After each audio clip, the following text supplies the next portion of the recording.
आपण पाहत आहात भारतीय जनमत, आपला चॅनल।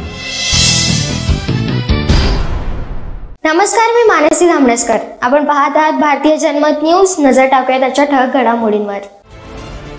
रुबीना फ्रान्सिसने चमकदार कामगिरी करत पॅरालिम्पिक 2024च्या तिसऱ्या दिवशी 5वे पदक जिंकून दिले। रुबीनाने महिलांच्या 10 मीटर एअर पिस्तूल SH1 फायनलमध्ये 211.1 स्कोअरसह कांस्य पदक जिंकले। रुबीनाने पात्रता फेरीत 7वे स्थान पटकावले होते, मात्र तिने अंतिम फेरीत दमदार कामगिरी केली। या पॅरालिम्पिकमधील नेमबाजीतील भारताचे हे 4थे पदक आहे। रुबीना फ्रान्सिस पूर्वी अवनी लेखरा हिने महिलांच्या 10 metre air rifle standing SH1 स्पर्धेत भारतासाठी सुवर्ण पदक जिंकले आहे, तर मोनाने कांस्य पदक जिंकले।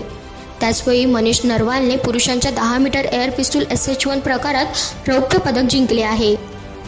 25 वर्षीय रुबीना पात्रता फेरीत अव्वल 8 नेमबाजांपेक्षा मागे पडली होती, पण तिने शेवटी वेग दाखवला आणि पदकाची शर्यत गाठली। तिने पात्रता फेरीत 556 गुणांसह 7वे स्थान मिळवून अंतिम फेरीत प्रवेश केला होता। मध्य प्रदेशातील ही नेमबाज 3 वर्षांपूर्वी टोकियो पॅरालिम्पिकच्या पात्रता फेरीत 7व्या स्थानकावर होती आणि त्यानंतर अंतिम फेरीतही 7व्या स्थानावर राहिली होती।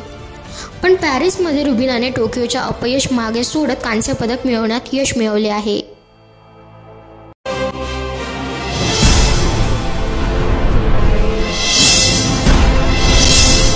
आपण पाहत आहात भारतीय जनमत, आपला चॅनल।